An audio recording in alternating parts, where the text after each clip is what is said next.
السلام علیکم ورحمۃ اللہ وبرکاتہ۔ کتاب کا نام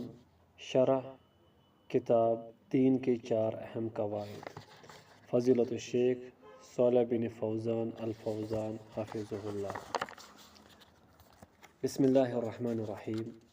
مقدمہ۔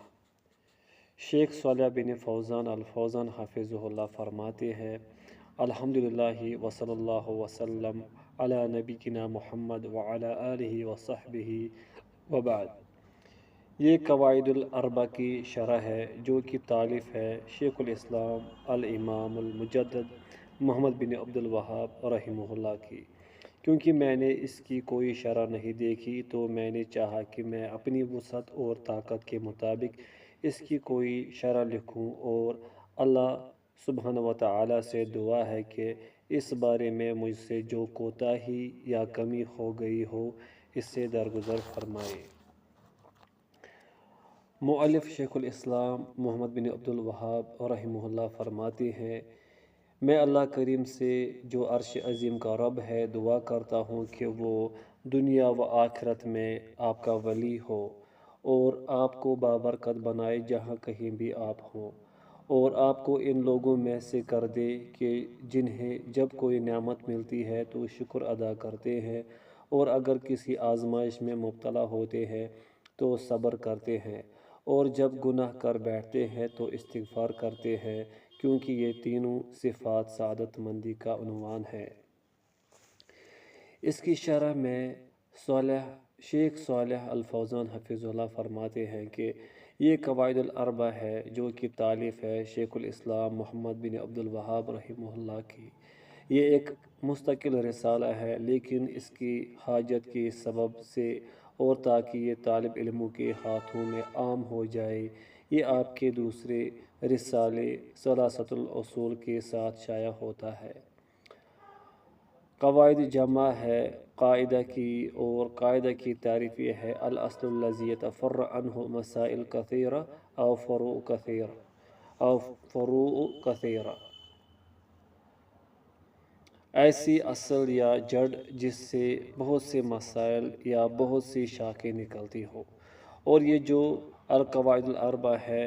ان کا مضمون جیسا کہ شیخ رحمہ اللہ نے بیان فرمایا ہے وہ معرفت التوحید و معرفت الشرک، توحید کے معرفت اور شرک کی معرفت ہے، یعنی توحید کے تعلق سے کیا قاعدہ ہے اور شرک کے تعلق سے کیا قاعدہ ہے، کیونکہ بہت سے لوگ اسی بارے میں ٹھوکر کھائے ہوئے ہیں اور انہیں دونوں چیزوں کے بارے میں غلطی پر ہے۔ وہ توحید کے معنی کے تعلق سے غلطی پر ہیں، اسی طریقے سے شرک کے معنی کے تعلق سے بھی غلطی پر ہے۔ ہر کوئی اپنی خواہش نفس کے مطابق ان کی تفسیر کرتا ہے، لیکن ہم پر کیا بات واجب ہے کہ ہم اپنے قواعد کے سلسلے میں کتاب و سنت کی جانب رجوع کریں تاکہ یہ قواعد صحیح اور سلیم ہوں جو کہ کتاب اللہ اور سنت رسول اللہ صلی اللہ علیہ وسلم سے ماخوذ ہوں، خصوصاً ان دو عظیم باتوں کے تعلق سے جو کہ توحید اور شرک ہے۔ شیخ رحمہ اللہ نے یہ قواعد اپنی طرف سے بیان نہیں کیے یا اپنی فکر سے، جیسا کہ بہت سے لوگ جو غلطی پر ہیں اور خبط کا شکار ہیں وہ بیان کرتے ہیں، بلکہ آپ نے یہ قواعد کتاب اللہ، سنت رسول اللہ صلی اللہ علیہ وسلم اور سیرت نبوی صلی اللہ علیہ وسلم سے اخذ کیے ہیں۔ اگر آپ نے ان قواعد کو سمجھ لیا، ان کی معرفت حاصل کر لی اور ان کا فہم حاصل کر لیا تو اس کے بعد آپ کے لیے توحید کی معرفت آسان ہو جائے گی۔ وہ توحید کی جسے دے کر اللہ تعالیٰ نے تمام رسولوں کو بھیجا اور جس کے لیے کتابیں نازل کی، اور اس شرک کو بھی آپ جان پائیں گے جس سے اللہ سبحانہ وتعالی نے خبردار کیا، ڈرایا، اور اس کی دنیا اور آخرت میں جو خطرات اور ضرر ہیں وہ بیان فرمائے۔ اور یہ واقعی بہت اہم ترین بات ہے جس کی معرفت نماز، زکوٰۃ اور دیگر عبادات کے احکام یا دیگر دینی امور کی جو معرفتیں و معلومات ہیں ان تمام سے زیادہ آپ کے اوپر یہ لازم اور ضروری ہے، کیونکہ یہی سب سے پہلی بات اور اساس و بنیاد ہے، اور کیونکہ آپ کی نماز، زکوٰۃ، حج وغیرہ اور جتنی بھی عبادات ہیں وہ صحیح اس وقت تک نہیں ہو سکتی جب تک وہ صحیح عقیدہ کی بنیاد پر قائم نہ ہوں، جو کہ اللہ سبحانہ و تعالیٰ کے لیے دارمی اپنانا ہے۔ شیخ رحمہ اللہ نے ان قواعد الاربع یعنی 4 قواعد سے پہلے مختصر سا مقدمہ لکھا ہے، جو کہ ایک عظیم مقدمہ ہے، اور اس میں طالب علم کے لیے دعا ہے اور اس بات پر تنبیہ ہے جو عنقریب شیخ رحمہ اللہ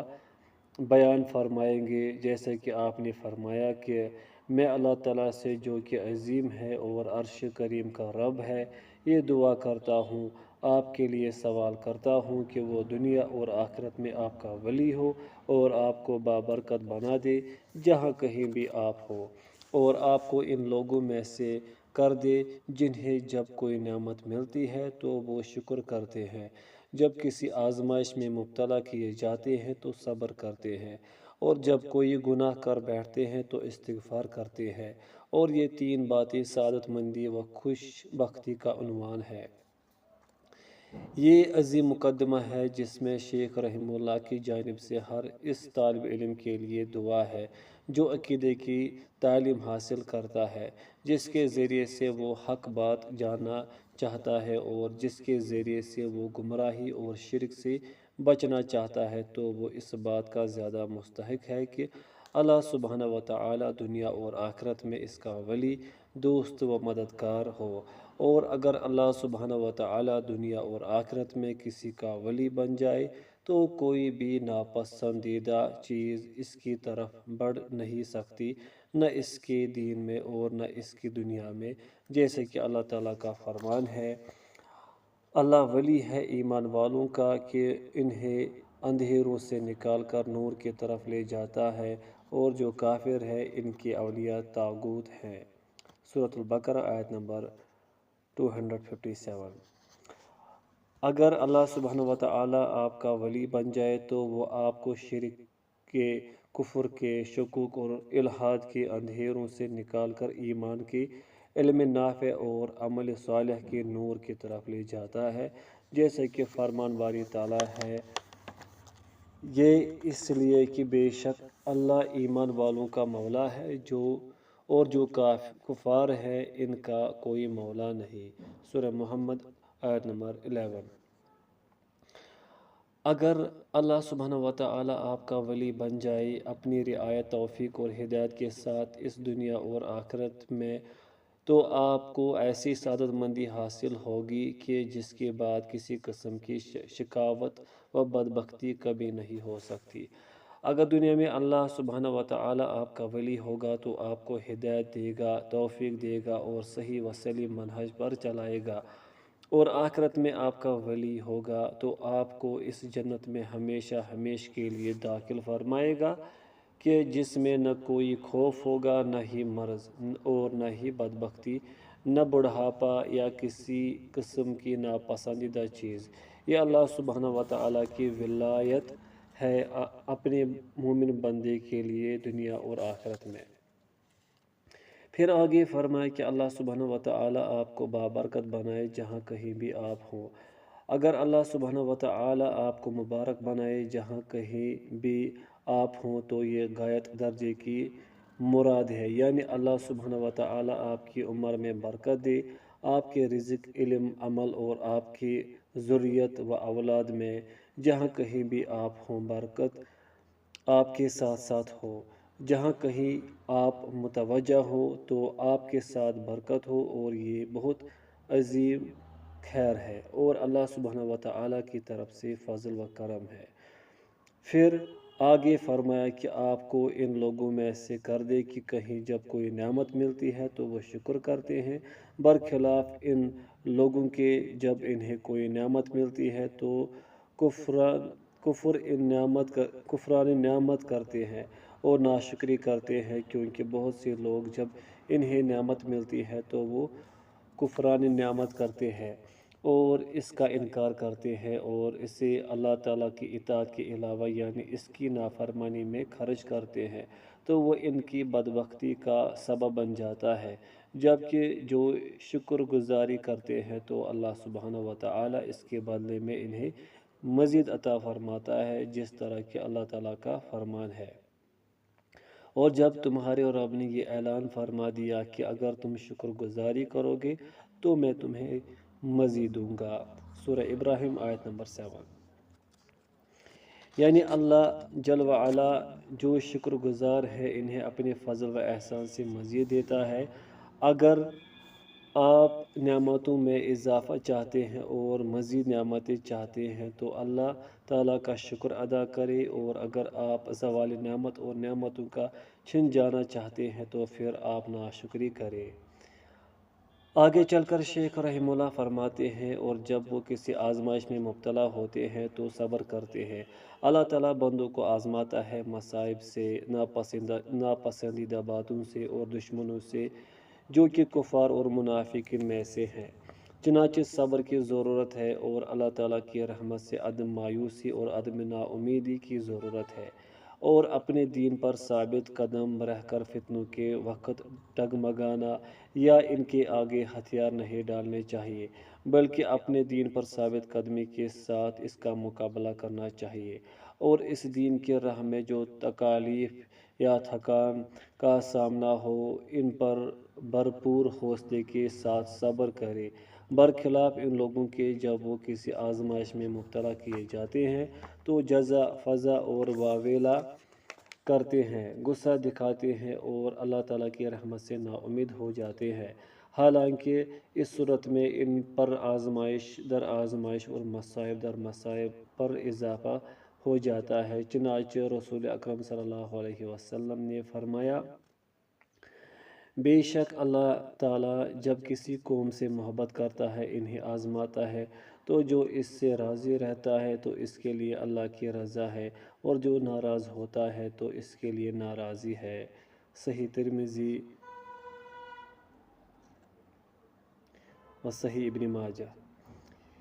اسی طرح فرمان نبی صلی اللہ علیہ وسلم ہے کہ لوگوں میں سب سے زیادہ آزمائش تو انبیاء کرام علیہم السلام پر آئی، چنانچہ فرمایا کہ لوگوں میں سب سے کڑی آزمائش تو انبیاء علیہم السلام پر آئی، پھر جو ان کے جیسے تھے، پھر جو ان کے جیسے تھے، صحیح ترمذی صحیح ابن ماجہ۔ اللہ تعالیٰ کے رسول علیہم السلام آزمائے گئے، صدیقین آزمائے گئے، شہداء اور اللہ تعالیٰ کے نیک مومن بندے آزمائے گئے تو انہوں نے صبر کیا، جبکہ ان کے برعکس جو منافق ہے ان کے تعلق سے فرمان باری تعالیٰ ہے۔ لوگوں میں سے کوئی ایسا بھی ہے جو اللہ تعالیٰ کی عبادت کرتا ہے ایک کنارے پر بیٹھ کر، وہ اس طرح کہ اگر اسے کوئی خیر پہنچتی ہے تو وہ مطمئن ہوتا ہے، جب کسی آزمائش میں یا فتنے میں مبتلا ہوتا ہے تو الٹے منہ پھر جاتا ہے، اس نے دنیا اور آخرت کا خسارہ اٹھایا اور یہی کھلم کھلا خسارہ ہے، سورۃ الحج آیت نمبر 11۔ چنانچہ یہ دنیا ہمیشہ نعمتوں، آزمائشوں اور لذتوں اور سرور اور نصرت سے بری ہوئی نہیں ہے، ہمیشہ اس طریقے سے نہیں ہوتا، بلکہ اللہ تعالیٰ دنوں کو الٹ پھیر کرتا ہے اور بدلتا رہتا ہے۔ اپنے بندوں کے درمیان صحابہ کرام رضی اللہ عنہم کو دیکھیں جو کہ اس امت میں سب سے افضل ہے، ان کے ساتھ کس کس قسم کی آزمائشیں اور امتحان درپیش ہوئے۔ اللہ تعالیٰ فرماتا ہے، یہ دن ہے جنہیں ہم لوگوں کے درمیان پھیرتے رہتے ہیں، سورہ آل عمران آیت نمبر 140۔ چنانچہ ایک بندے کا نفس یہ سن کر مطمئن ہو جاتا ہے کہ اگر وہ مبتلا آزمائش ہوا ہے تو یہ اس کے ساتھ خاص نہیں ہے، بلکہ اس سے پہلے بھی جو اللہ تعالیٰ کے اولیاء تھے، اس کے دوست تھے، وہ آزمائے گئے، تو اس کا نفس مطمئن رہتا ہے اور وہ صبر کرتا ہے، ساتھ ہی اللہ سبحانہ و تعالیٰ کی طرف سے آسانی کا منتظر رہتا ہے،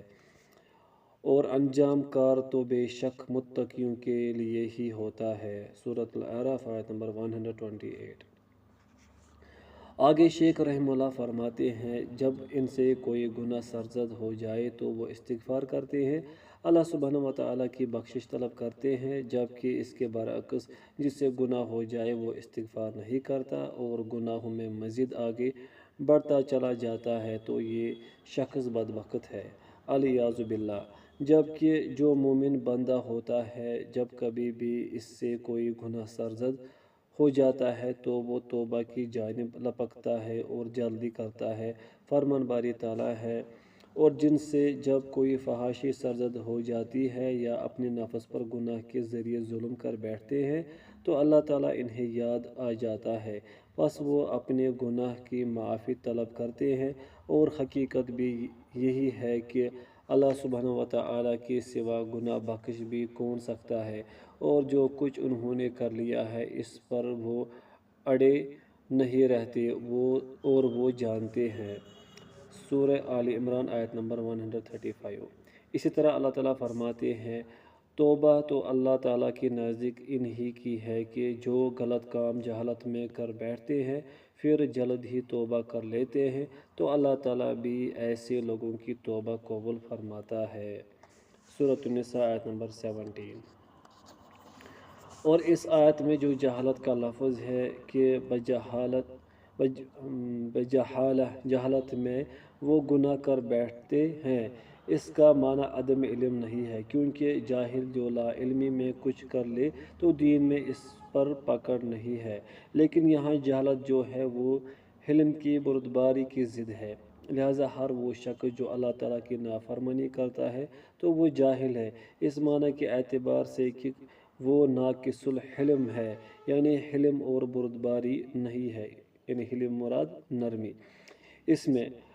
اور اپنی عقل میں اور انسانیت میں ناقص ہے۔ ہو سکتا ہے کہ وہ عالم ہو لیکن وہ دوسرے زاویے سے جاہل ہوگا، اس زاویے سے کہ اس کے پاس علم و بردباری نہیں ہے اور اپنے امور کے تعلق سے ثابت قدمی نہیں ہے۔ تو فرمایا ثم یتوبون من قریب، یعنی جب کبھی بھی ان سے گناہ ہو جائے تو وہ استغفار کرتے ہیں، اس میں جلدی کرتے ہیں۔ کوئی بھی شخص گناہوں سے بچا ہوا اور معصوم نہیں ہے، لیکن الحمدللہ اللہ تعالیٰ نے توبہ کا دروازہ کھلا رکھا ہے، چنانچہ ایک بندے کو چاہیے کہ جب کبھی اس سے کوئی گناہ سرزد ہو جائے تو وہ توبہ کرنے میں جلدی کرے، لیکن اگر وہ توبہ نہیں کرتا، استغفار نہیں کرتا تو یہ اس کی بدبختی کی علامت ہے، اور ہو سکتا ہے کہ وہ اللہ تعالیٰ رحمت سے ہی نا امید ہو جائے اور اس کے پاس شیطان آئے اور اسے کہے کہ تمہارے لیے توبہ ہے ہی نہیں۔ آگے شیخ رحمہ اللہ فرماتے ہیں کہ یہ تین باتیں کون سی تین باتیں کہ جب نعمت ملے تو اس پر شکر کرنا، اور جب آزمائش میں مبتلا ہو اس پر صبر کرنا، اور جب کوئی گناہ ہو جائے تو اس پر استغفار کرنا، یہ تینوں سعادت مندی کا عنوان ہے۔ جس سے اللہ تعالیٰ ان کی توفیق دے تو وہ سعادت کو پاتا ہے، اور جس سے ان سے یا ان میں سے بعض سے محروم کر دیا جائے تو وہ بدبخت ہے۔ شیخ الاسلام محمد بن عبد الوہاب رحمہ اللہ فرماتے ہیں، اللہ تعالیٰ آپ کو اپنی اطاعت کی جانب رشد و ہدایت سے نوازے۔ یہ جان لو کہ حنیفیت ملت ابراہیمی کا نام ہے، اور وہ یہ ہے کہ آپ اکیلے اللہ تعالیٰ کی عبادت کریں، دین کو اس کے لیے خالص کرتے ہوئے، اور اسی بات کا اللہ تعالیٰ نے تمام انسانوں کو حکم دیا ہے اور اسی کی خاطر انہیں پیدا فرمایا ہے، جیسے کہ اللہ تعالیٰ کا ارشاد گرامی ہے، اور میں نے جنوں اور انسانوں نہیں پیدا کیا مگر صرف اپنی عبادت کے لیے۔ سورہ الذاریات آیت نمبر 56۔ اس کی شرح میں شیخ صالح الفوزان حفظہ اللہ فرماتے ہیں کہ اعلم ارشدک اللہ، یہ جان لے اللہ تعالیٰ آپ کو رشد و ہدایت دے۔ یہ بھی شیخ رحمہ اللہ کی جانب سے دعائے کلمات ہیں، اور ہر معلم کے لیے یہ ہی لائق ہے کہ وہ جسے تعلیم دے رہا ہے اس کے لیے دعا کرے۔ اور اللہ تعالیٰ کی اطاعت کا معنی ہے اللہ تعالیٰ کے احکامات کو بجا لانا اور اس کی منع کردہ باتوں سے پرہیز کرنا۔ اور فرماتے ہیں کہ جو حنیفیت ہے وہ ملت ابراہیمی ہے۔ اللہ جل وعلا نے اپنے نبی صلی اللہ علیہ وسلم کو ملت ابراہیمی کی اتباع و پیروی کا حکم دیا ہے۔ فرمان باری تعالیٰ ہے، ترجمہ: پھر ہم نے تمہاری طرف وحی کی کہ تم پیروی کرو ملت ابراہیمی کی، جو کہ حنیف تھے اور وہ مشرکوں میں سے نہیں تھے۔ سورۃ النحل آیت نمبر 23۔ اور الحنفیہ کا مطلب ہے ملت حنیف، جو کہ ابراہیم علیہ السلام ہے، اور حنیف کا معنی ہوتا ہے اللہ تعالیٰ کے سوا ہر ایک سے منہ پھیر کر صرف اللہ تعالیٰ کی طرف متوجہ ہو۔ یہ حنیف ہوتا ہے، یعنی اللہ تعالیٰ کی طرف متوجہ ہونے والا اپنی ہر چیز کے ذریعے، اپنے دل کے ذریعے، اپنے اعمال کے ذریعے، اپنی نیت کے اور اپنے مقاصد کے ذریعے، یہ تمام کی تمام چیزیں مکمل طور پر اللہ تعالیٰ کی طرف متوجہ ہوں، اور جو اس کے سوا ہے ان سے اعراض کرتے ہوئے، یعنی ان سے منہ پھیر کر صرف اللہ تعالیٰ کی طرف یکسو ہو۔ اللہ تعالیٰ نے جس طرح اپنے نبی صلی اللہ علیہ وسلم کو ملت ابراہیمی کی پیروی کا حکم دیا، اسی طرح ہمیں بھی ملت ابراہیمی کی پیروی کا حکم دیا ہے۔ چنانچہ فرمایا: اور اللہ تعالیٰ نے تمہارے لیے دین میں کسی قسم کی تنگی نہیں رکھی، جو کہ ملت ہے تمہارے باپ ابراہیم کی۔ سورۃ الحج آیت نمبر 78۔ اور ملت ابراہیم یہ ہے کہ تم اللہ تعالیٰ کی عبادت کرو، دین کو اس کے لیے خالص کرتے ہوئے۔ یہ ہے حنیفیت کی حقیقت۔ یہ نہیں فرمایا کہ اللہ کی عبادت کرو بس، بلکہ ساتھ میں یہ بھی ضروری ہے دین کو اس کے لیے خالص کرتے ہوئے، یعنی شرک سے بچتے ہوئے، کیونکہ عبادت میں اگر شرک کی ملاوٹ ہو جائے تو وہ باطل ہو جاتی ہے۔ عبادت اس وقت تک صحیح معنوں میں عبادت نہیں کہلائی جا سکتی جب تک وہ شرک اکبر اور اصغر سے بچی ہوئی نہ ہو۔ جیسے کہ اللہ تعالیٰ حکم ارشاد فرماتا ہے: انہیں تو حکم نہیں دیا گیا تھا مگر صرف اسی بات کا کہ وہ اللہ تعالیٰ کی عبادت کرے، دین کو اس کے لیے خالص کرتے ہوئے حنفاء بن کر۔ سورۃ البینہ آیت نمبر 5۔ اور حنفاء حنیف کی جمع ہے کہ اللہ تعالیٰ کے لیے مخلص ہو، اور اس عبادت کا حکم اللہ تعالیٰ نے اپنی تمام مخلوقات کو دیا ہے۔ اللہ تعالیٰ کا فرمان ہے: اور میں نے جنوں اور انسانوں کو نہیں پیدا کیا مگر صرف اپنی عبادت کے لیے۔ سورہ الذاریات آیت نمبر 56۔ اور یعبدون کا معنی ہے یفریدونی بالعبادہ، مجھے یہ عبادت میں اکیلا تسلیم کرے۔ پس مخلوق کی تخلیقی جو حکمت ہے وہ یہی ہے کہ وہ اللہ سبحانہ وتعالیٰ کی عبادت کرے، دین کو اس کے لیے خالص کرتے ہوئے۔ چنانچہ اس حکمت کے اوپر بعض عمل کرتے ہیں اور بعض اس پر عمل نہیں کرتے، لیکن ان کی تخلیقی حکمت یہی ہے، اگرچہ کوئی ایمان لائے یا نہ لائے۔ پر جو کوئی بھی غیر اللہ کی عبادت کرتا ہے وہ اس حکمت کی مخالفت کرتا ہے جس کے لیے مخلوق کو پیدا کیا گیا، اور وہ اللہ سبحانہ وتعالیٰ کے امر، حکم اور اس کی شریعت دونوں کی مخالفت کرتا ہے۔ اور ابراہیم علیہ السلام کون ہے؟ وہ ابو الانبیاء ہے کہ جتنے بھی انبیاء کرام علیہم السلام آپ کے بعد آئے، آپ ان کے باپ ہیں، وہ تمام کے تمام آپ کی ذریت اور اولاد میں سے تھے۔ اسی لیے اللہ تعالیٰ فرماتا ہے: اور ہم نے ابراہیم کی اولاد میں نبوت اور کتاب کو رکھا۔ سورۃ العنکبوت آیت نمبر 27۔ چنانچہ تمام کے تمام انبیاء علیہم السلام بنی اسرائیل میں سے تھے، اور اسرائیل لقب ہے یعقوب علیہ السلام کا، جو کہ پوتے تھے ابراہیم علیہ السلام کے، سوائے محمد رسول اللہ صلی اللہ علیہ وسلم کے کہ آپ ذریت اسماعیل علیہ السلام میں سے تھے، یعنی بنی اسماعیل میں سے، جو کہ دوسرے بیٹے تھے ابراہیم علیہ السلام کے۔ چنانچہ تمام انبیاء کرام علیہم السلام ابراہیم علیہ السلام کے بعد سے آپ ہی کی اولاد میں سے تھے۔ یہ اللہ سبحانہ وتعالیٰ کی طرف سے آپ کی تکریم اور عزت و افضائی تھی۔ اللہ سبحانہ وتعالیٰ نے آپ کو لوگوں کے لیے امام بنایا، یعنی قدوہ، ایک نمونہ بنایا جس کی پیروی کی جاتی ہے۔ فرمان باری تعالیٰ ہے: بے شک میں تمہیں لوگوں کا امام بناتا ہوں، یعنی قدوہ اور نمونہ جس کی پیروی کی جائے۔ سورۃ البقرہ آیت نمبر 125۔ اور فرمایا: بے شک ابراہیم ایک امت تھے۔ سورۃ النحل آیت نمبر 120۔ امتن امت یعنی امامن یقتدا بھی، ایسے امام تھے جن کی اقتداء اور پیروی کی جاتی ہے، اور اسی کا حکم اللہ تعالیٰ نے اپنی تمام مخلوق کو دیا۔ ارشاد ربانی ہے، اور میں نے جنوں اور انسانوں کو نہیں پیدا کیا مگر صرف اپنی عبادت کے لیے۔ سورہ الذاریات۔ چنانچہ ابراہیم علیہ السلام نے لوگوں کو اللہ تعالیٰ کی عبادت کی طرف بلایا، جس طرح آپ کے علاوہ تمام انبیاء کرام علیہم السلام نے اللہ تعالیٰ کی عبادت کی طرف دعوت دی۔ ہر نبی کی یہی دعوت تھی لوگوں کو کہ وہ ایک اللہ کی عبادت کرے اور اس کے علاوہ دیگر ہر چیز کی عبادت کو چھوڑ دے، جیسا کہ فرمان باری تعالیٰ ہے، بلا شبہ تحقیق ہم نے ہر امت میں رسول بھیجا کہ آپ اللہ کی عبادت کرو اور طاغوت سے بچو۔ سورۃ النحل آیت نمبر 36۔ البتہ جو شریعتیں تھیں، تفصیلی طور پر جو اوامر اور نواہی تھے اور جو حلال و حرام کے احکام تھے، یہ مختلف امتوں کے اعتبار سے حسب ضرورت بدلتے رہے ہیں۔ اللہ سبحانہ و تعالیٰ نے کسی چیز کو شریعت بنا کر نازل کیا، پھر اسے دوسری شریعت کے ساتھ منسوخ کر دیا، اور یہ سلسلہ چلتا رہا یہاں تک کہ آخری شریعت اسلام آ گئی اور اس نے پچھلی تمام شریعتوں کو منسوخ کر دیا، اور یہی تا قیامت قائم رہے گی۔ لیکن جو انبیاء کرام علیہم السلام کے دین کی اصل و بنیاد تھی وہ توحید تھی، وہ نہ منسوخ ہوئی اور نہ کبھی منسوخ ہو سکتی ہے۔ ان تمام کا دین ایک تھا اور وہ دین اسلام تھا، اس معنی کے اعتبار سے کہ